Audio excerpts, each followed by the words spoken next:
আসসালামু আলাইকুম, আমি এমডি নুরুল মারমান, পেশায় একজন আইটিপি। আমাদের নিয়মিত ইনকাম ট্যাক্সের এপিসোডে আজকে আমরা আপনাদের সাথে আলোচনা করব কৃষি হতে আয় সম্পর্কে। সেকশন 40 থেকে সেকশন 44 আইটি 2023। বাংলাদেশে আমরা দুইটি জিনিস সব সময় সব জায়গায় বলি: বাংলাদেশ কৃষি নির্ভরশীল দেশ, বাংলাদেশ একটি গরিব দেশ, এবং বাংলাদেশের যারা কৃষক আছেন তারা আরো গরিব। কিন্তু আমরা এইটা বলি না যে এখন বাংলাদেশে গ্রাম আর গ্রাম নেই, একটি গ্রামেও রাস্তা চলে গেছে। রাস্তা যাওয়ার কারণে আপনি যে কৃষি জমিতে চাষ করছেন সেই কৃষি জমির দামও বাড়ছে।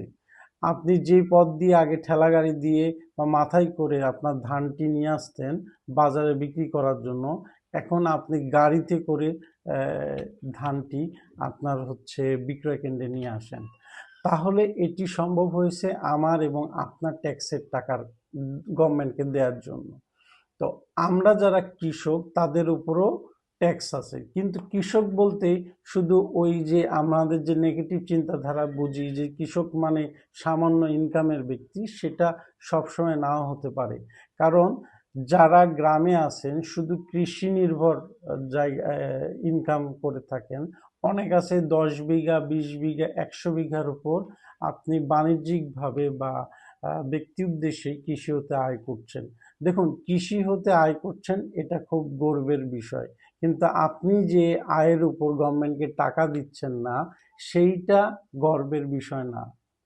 আপনি আজকে আপনার কৃষি জমিতে পানি চাচ্ছেন, সেচের জন্য পানি চাচ্ছেন, সারের দাম কম চাচ্ছেন, আপনি যাতায়াত সুবিধা চাচ্ছেন। গভর্নমেন্ট কিন্তু ডে বাই ডে ডেভেলপ করছে, এমন না যে ডেভেলপ হচ্ছে না। এবং ওই সোলার প্যানেলের মাধ্যমে, বিদ্যুতের সমস্যা অনেক জায়গায় আছে, সোলার প্যানেলের মাধ্যমেও আপনি আপনার বিদ্যুৎ পাচ্ছেন, পানি পাচ্ছেন, সার পাচ্ছেন। আপনি কৃষিকাজে ইউটিলাইজ করতে পারছেন, কিন্তু আপনি ইনকাম ট্যাক্সটি দিচ্ছেন না। এটা অত্যন্ত দুঃখজনক। আপনি কি জানেন যে আপনার ইনকাম ট্যাক্সটা গভর্নমেন্ট কত সহজ করে দিয়েছে? একজন কৃষককে এই সরকার সর্বোচ্চ সুবিধা দিছে। অর্থাৎ কৃষি হতে আপনার যদি আয় হয়ে থাকে, সেই আয়ের 60% যদি আপনি হিসাব করতে না পারেন, অর্থাৎ আপনি যদি খাতা কলমে হিসাব রাখতে না পারেন, তাহলে আপনার জন্য ফ্ল্যাট রেট যা ইনকাম করবেন এর 60% বাদ।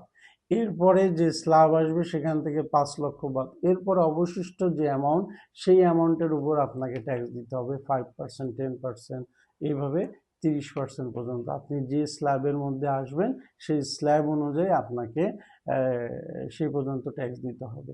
তাহলে কতগুলো ধাপ পেরিয়ে আপনাকে দিতে হবে। যেটা দিতে হবে সেটা হয়তো আপনার যা ইনকাম সে অনুযায়ী আপনি পারবেন।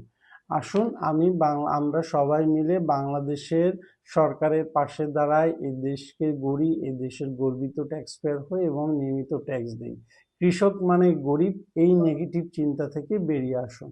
আপনি যদি গভর্নমেন্ট থেকে আজকে পানির সুবিধা চান, সারের সুবিধা চান, রাস্তা চান, আপনি চাইলে এখন বাংলাদেশের যে অবস্থা, আপনি যে পণ্যটা উৎপাদন করছেন, এখন চাইলে সুন্দর প্যাকেজিং এর মাধ্যমে এক্সপোর্টও করতে পারেন। এটা সম্ভব, আপনার দ্বারাই সম্ভব। তো এত সুযোগ সুবিধা আপনি যে পাচ্ছেন, আপনি কেন গভর্নমেন্টকে ট্যাক্স দিবেন না? কেন আপনি আপনার ইনকামটাকে ব্ল্যাক মানিতে রূপান্তর করবেন? কেন অবৈধ করবেন? তাই আমাদের অনুরোধ, আপনারা ইনকাম ট্যাক্স রিটার্ন জমা দেন। যারা এই বিষয়ে অদক্ষ, বুঝেন না, আমাদের সাথে যোগাযোগ করুন। আমাদের ডেডিকেটেড টিম আপনাদের সঠিকভাবে গাইডলাইন করবে, আপনাকে উপযুক্ত ট্যাক্স ক্যালকুলেশন করে আপনার ট্যাক্সটি জমা দিয়ে দিবে। তাই আসুন আমরা সচেতন হই এবং ট্যাক্সটি জমা দিই। হ্যাঁ, অবশ্যই ভুল তথ্য দিবেন না, সঠিক তথ্য দিন। সে পর্যন্ত ভালো